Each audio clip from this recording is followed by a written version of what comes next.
خوندورو ویډیو سره. زه یم ریحان، تاسو ګورئ ټیکنیکل ریحان چینل. ملګرو په میسنجر کې یو نوی اپډیټ راغلی دی چې تاسو اوس دې ته ضرورت نشته چې تاسو یو ملګری پیدا کوئ ورسره په میسنجر کې چټ کوئ، تاسو به ضرور فیسبوک آی ډي ورکوئ.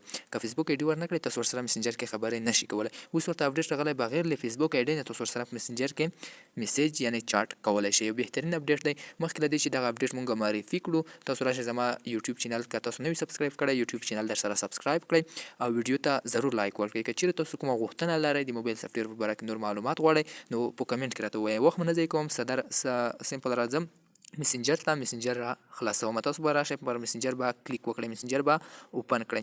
کله چې میسنجر را خلاص کړو بیا ملګرو تاسو راشئ سمپل همدغه ځای کې د 3 ډاټس بټن باندې به کلیک وکړئ. زه راځم پر همدې 3 ډاټس بټن چې کوم نشاني کړه په دې 3 ډاټس بټن باندې به تاسو کلیک وکړئ. کله چې پر همدې 3 ډاټس بټن باندې کلیک وکړو نو بیا به تاسو راشئ ملګرو پر همدغه سیټینګ باندې به کلیک وکړئ. کله چې پر همدغه سیټینګ باندې کلیک وکړو نو دلته موږ ته تاسو ته یو بهترین خوندور اپډیټ راغلی دی چې موږ ورسره بل چاته آی ډي نه غواړو چې ورکړو ورسره په ساده میسنجر کې خبرې وکړو. دې لپاره به تاسو راشئ پر همدغه ځای کې تاسو ته ښودل شوی دی پر همدغه باندې به کلیک وکړئ. دغه بټن چې کوم راغلی دی پر همدغه به تاسو کلیک وکړئ. کله چې پر همدغه کلیک وکړو نو لږ ورته منتظریږو لږ ورته داریږو چې دغه کوم خوندور اپډیټ دی. وروسته یو څو نورې طریقې هم درته پکې ښیم په میسنجر کې ویډیو سکیپ کوئ ما. نو ملګرو دا هغه سکین دی چې تاسو ورته ملګري ته لیږلی شئ د سکرین شاټ په ډول یا د شیر په ډول. دلته موږ ته شیر علامه هم راکړې ده.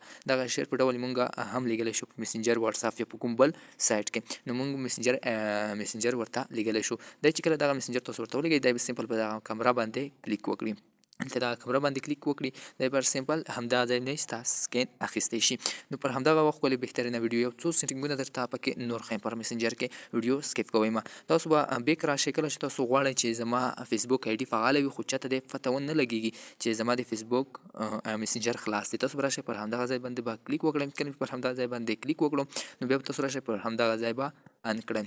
کله چې ان کو نو موږ ته دلته ان شو خلاص شو. نو کله چې اف کو بیرته دلته پر همدغه باندې کلیک وکړئ نو چاته زما آی ډي نه ښکاري چې خلاصه ده ځکه چې اف شو.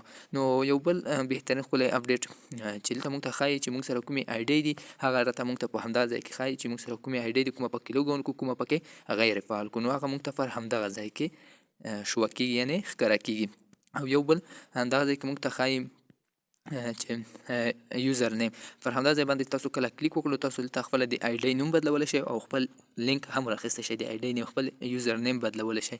خاص په میسنجر کې دغه بدلولی شئ. فیسبوک کې خپل یوزر نیم نشئ بدلولی بعضې میسنجر کې خپل یوزر نیم بدلولی شئ. نو دغه وه یوه ښکلې بهترینه ویډیو که ویډیو مو خوښ شوې ویډیو ضرور درسره لایک کړئ. که تر اوسه پورې مو زما یوټیوب چینل نه وي سبسکرایب کړی یوټیوب چینل درسره سبسکرایب کړئ. ویډیو مو که خوښ شوي نور ملګرو ته یې هم درسره ولېږئ. مننه.